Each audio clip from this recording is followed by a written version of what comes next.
নমস্কার, সবাইকে অনেক অনেক ভালোবাসা জানিয়ে আরেকটি নতুন ভিডিও শুরু করছি। আশা করি সবাই খুব ভালো আছেন, সুস্থ আছেন। আজকের ব্লগটা অন্যান্য দিনের ব্লগের থেকে একটু আলাদা হতে চলেছে, কারণ আমরা যাচ্ছি পুরী। আমরা এখন চলে এসেছি শিয়ালদা স্টেশনে।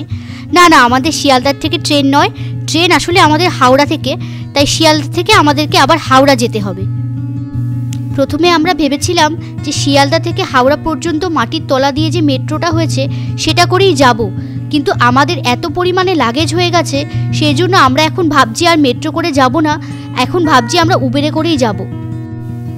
আসলে সত্যি কথা বলতে কি, কেউই কিন্তু ইচ্ছে করে লাগেজ বাড়ায়নি। বাচ্চা কাচ্চা সঙ্গে থাকলে না লাগেজ একটু বেড়েই যায়।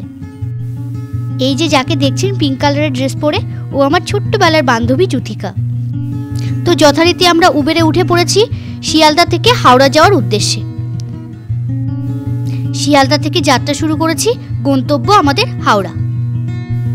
খুব ইচ্ছে ছিল মেট্রোতে যাব, কিন্তু যাই হোক, বাই রোড যাওয়ার কিন্তু আলাদা একটা মজা আছে। এই দেখুন হাওড়া ব্রিজটা কি সুন্দর লাগছে দেখতে। এই হাওড়া ব্রিজ দিয়ে যাওয়ার সময় কিন্তু মনের মধ্যে নানান রকম ইতিহাস উকি দেয়। হাওড়া ব্রিজ কিন্তু আজকের নয়, বহু পুরনো একটি ব্রিজ। ইংরেজ তো চলে গেছে, হাওড়া ব্রিজটা কিন্তু রয়ে গেছে। তো আমরা পৌঁছে গেছি হাওড়া স্টেশন।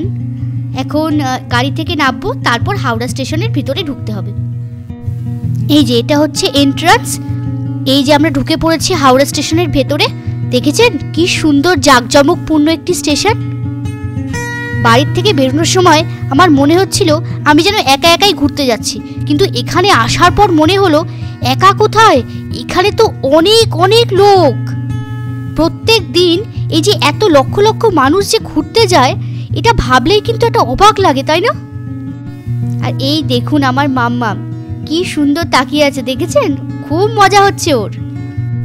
এই হাওড়া স্টেশনটা না শিয়ালদা স্টেশনের মতন একেবারেই নয়, এত বড় যে আপনি যদি ঠিকঠাক না চেনেন তাহলে পথও হারিয়ে যেতে পারেন। আমি তো একেবারেই ভালো চিনি না, তাই যারা যাচ্ছে তাদের সঙ্গে সঙ্গেই পথ অনুসরণ করে যাচ্ছি। পুরীতে আমরা একা যাইনি, আমাদের সঙ্গে আরেকটি ফ্যামিলি গেছিল। তারা হলো আমার ওই বান্ধবী আর বান্ধবীর হাজব্যান্ড। আসলে আমার কাছে সুমনদা শুধু আমার বান্ধবীর হাজব্যান্ড নয়, আমার হাজব্যান্ডের বন্ধুও বটে, আর তার থেকেও বড় কথা আমার কাছে সুমনদা।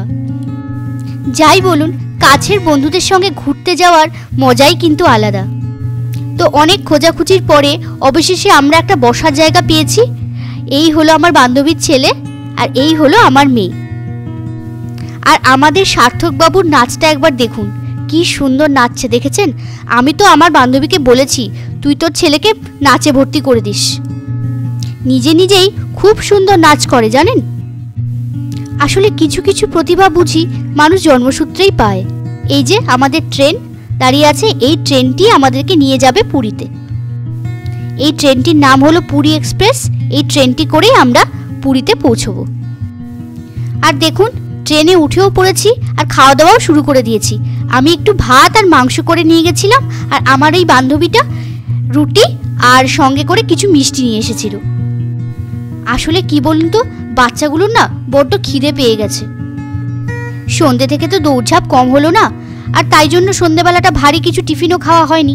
সেই জন্য ভাবলাম তাড়াতাড়ি করে বাচ্চাগুলোকে খাইয়ে ঘুম পাড়িয়ে দিই, তারপরে আস্তে সুস্তে বসে নিজেরা খাবার দাবারগুলো খেয়ে নেব। আসলে বেশ অনেক দিন পরে ঘুরতে যাচ্ছি, তাই মনের মধ্যে কিন্তু দারুণ একটা আনন্দ হচ্ছে, জানেন? এই দেখুন আমরা কিন্তু পুরীতে পৌঁছে গেছি। এইটা হলো পুরী স্টেশন। দেখেছেন কত লোক পুরী স্টেশনে? আমার তো মনে হয় প্রত্যেক বছর কয়েকশো বাঙালি পুরীতে আসে। এবার আমরা আস্তে আস্তে পুরী স্টেশনের বাইরে বেরোবো এবং ওখান থেকে অটো করে তারপর আমরা হোটেলের উদ্দেশ্যে রওনা দেব। পুরীতে এসেই সমুদ্রটাকে দেখার জন্য মনটা একেবারে ছটফট করছে, জানেন? আর আমার মেয়ে মানে মাম্মাম, ও তো কোনোদিনও সমুদ্র দেখেনি, তো ভাবছি ওকে কতক্ষণে সমুদ্রটার সামনে নিয়ে যাব। আমরা হোটেলে পৌঁছে গেছি। আমরা যে হোটেলটায় উঠেছি সেই হোটেলটার নাম হলো বঙ্গলক্ষ্মী।